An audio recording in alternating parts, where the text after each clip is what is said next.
एक बार उन गुरु जी का सन्यासी महात्मा थे,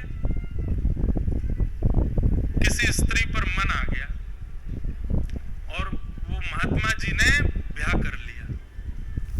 अब ब्याह करते ही महाराज जितने साधु महात्मा रहते थे मठ में सब छोड़ छोड़ के जाने लगे। बोले ओहो अब तो सब बर्बाद हो गया ना, भजन करने के लिए आए थे हम तो घर बार छोड़ छाड़ के, हमारे गुरुजी ने ही ब्याह कर लिया। सब छोड़ छोड़ के चले गए गुरुजी को, एक चेला नहीं गया। यहां पर गुरुजी की क्रिया पे ध्यान मत दीजिएगा, चेले के विश्वास पे ध्यान दीजिएगा। उसने गुरुजी का त्याग नहीं, तो गुरुजी बोले भाई सब तो चले गए, तुम भी चले जाओ। नहीं गुरुजी, मेरा आपके प्रति दृढ़ विश्वास है, आप जो कर रहे हैं जो किया होगा मुझे पता है कि सब सोच समझ के किया होगा, मेरे मन में संशय नहीं, मैं आपकी सेवा करूंगा। और आपको जो प्रिय है हमारी गुरु माँ, वो हमको और ज्यादा प्रिय, हम उनकी भी सेवा करेंगे। तो उस शिष्य ने गुरु का त्याग नहीं किया। वैकुंठ में बैठे हुए नारायण भगवान इतने प्रसन्न हो गए, लक्ष्मी जी से बोले देखो गुरु निष्ठा इसको कहते हैं कि गुरु जी ने बेचारों ने कुछ भी किया हो लेकिन शिष्य की निष्ठा देखो, गुरु के प्रति त्याग नहीं किया। लक्ष्मी जी बोली पर ऐसी ये भी तो गलत बात है ना, गुरु जी गलत कर रहे हैं। बोले तो भाई शिष्य का शिष्यत्व है, वो तो स्वीकार करेगा, लेकिन हम कृपा गुरु जी पे नहीं करेंगे, शिष्य को जरूर हम वैकुंठ लेकर के आएंगे अपने साथ।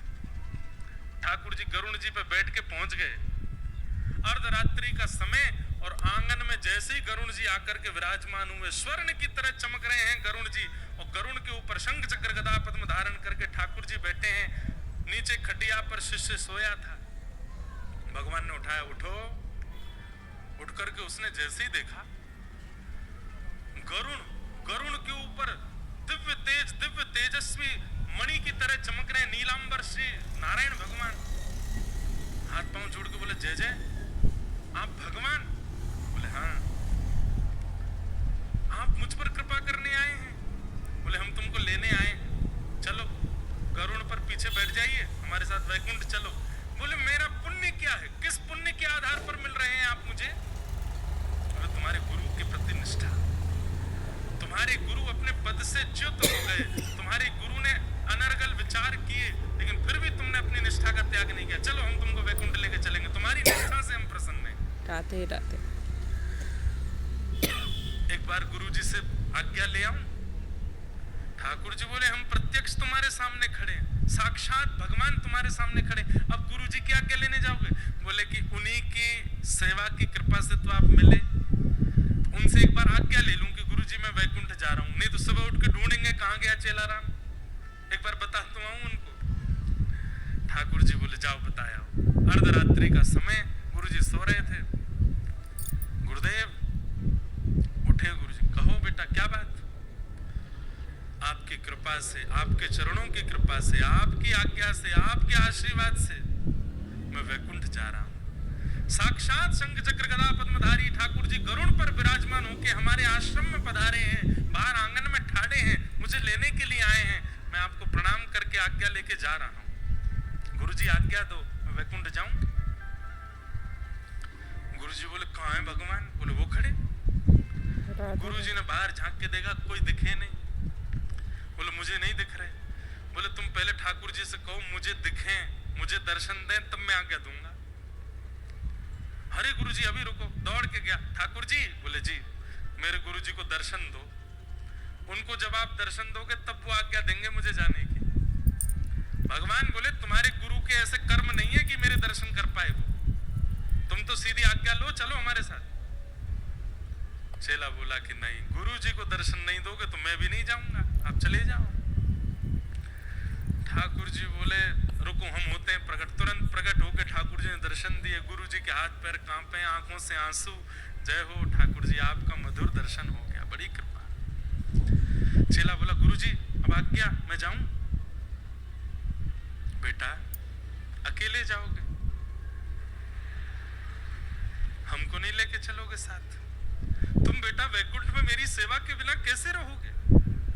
और तुम चले जाओगे तो यहाँ मेरी सेवा कौन करेगा? तुमने विचार नहीं किया एक बार भी? चेला तो रोने लगा, अरे मेरे गुरुदेव, आपको मैं नहीं रुकिए, राधे राधे। ठाकुर जी बोले सुनो, वैकुंठ जाने के नियम होते हैं और तुम्हारे गुरुजी ने सारे नियम उल्लंघन किए हैं। चुपचाप बैठो, चलो हमारे साथ। हमने एक बात मान ली, अभी बार बार तुम्हारी बात नहीं मानेंगे। सुनिए ठाकुर जी, मैंने तो नहीं बुलाया था आपको, खुद आए हो आप। मेरे गुरुजी जाएंगे तो मैं जाऊंगा, नहीं तो मैं भी नहीं जा रहा। राधे या तो मेरे राधे। गुरुजी को लेके चलो, नहीं तो खा लिया। गरुण जी बोले जय जय। ठाकुर जी एक बार बोले चलो गरुण, इसके तो बड़े नखरे हैं। गरुण जी बोले लक्ष्मी जी को क्या उत्तर दोगे? उनसे तो आप बड़ा कह के आए थे, इसकी निष्ठा पे मैं प्रसन्न हूँ, इसकी निष्ठा पे मैं राजी हो गया हूँ। ले चलो, कौन से वैकुंठ में जगह बहुत है। आज तक सुना गया गुरु कृपा से चेला तरे हैं, आज सुन लेंगे कि चेला की कृपा से गुरु भी तर गए। नहीं, सुनिए मैं थोड़ा संशोधन करूं। गुरु की कृपा से चेला तरे हैं, पर चेला की निष्ठा से गुरु तर रहे हैं, ये पहली बार हो। चेला की कृपा नहीं होती, चेला की निष्ठा होती है, शिष्य की निष्ठा होती है। ठाकुर जी बोले जल्दी करो, हम पे समय नहीं है, बैठो। अपने गुरु जी को भी बैठाओ, चलते हैं इनको लेके। राधे गुरु जी चलिए। ठाकुर जी राजी हो गए। जैसे ही गुरु जी तैयार हुए, बोले सुनो चेलाराम, गुरु माँ को बताया हूं कि मैं वैकुंठ जा रहा हूं।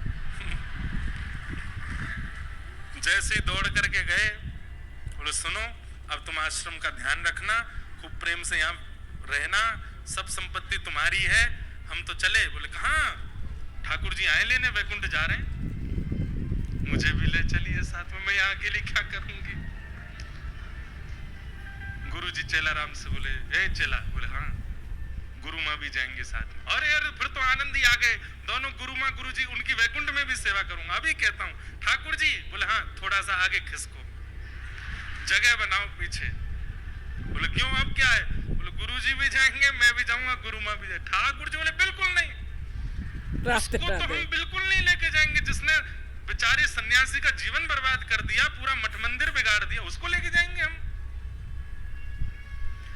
बोले देखिए, वो नहीं जाएंगी तो गुरुजी नहीं जाएंगे, गुरुजी नहीं जाएंगे तो मैं नहीं जाऊंगा, खाली हाथ जाओ। अंत तो गत्वा, चेला भी गए, गुरुजी भी गए और वो माता जी भी गई, तीनों को लेके ठाकुर जी वैकुंठ पहुंचे। लक्ष्मी जी ने जैसे ही देखा, बोले लेने तो आप एक को गए थे। बोले कि उसकी निष्ठा ऐसी है अपने गुरु के प्रति। क्या समझ, इस कथा से क्या समझ में आया? इसका मतलब ये नहीं है कि कोई कुछ भी करे और आप उसके प्रति फिर भी वैसी भावना नहीं है। भावना आपकी निष्ठा की है। ठाकुर जी आपकी निष्ठा से रीझते हैं, और जिसके प्रति आपकी निष्ठा है, यदि वो कुछ गलत कर रहा है तो उसको न्याय देना, दंड देना, ये ठाकुर जी का काम है। ऐसा नहीं है कि वैकुंठ में जाके उन गुरु जी को दंड नहीं दिया होगा, ठाकुर जी ने निश्चित दंड दिया होगा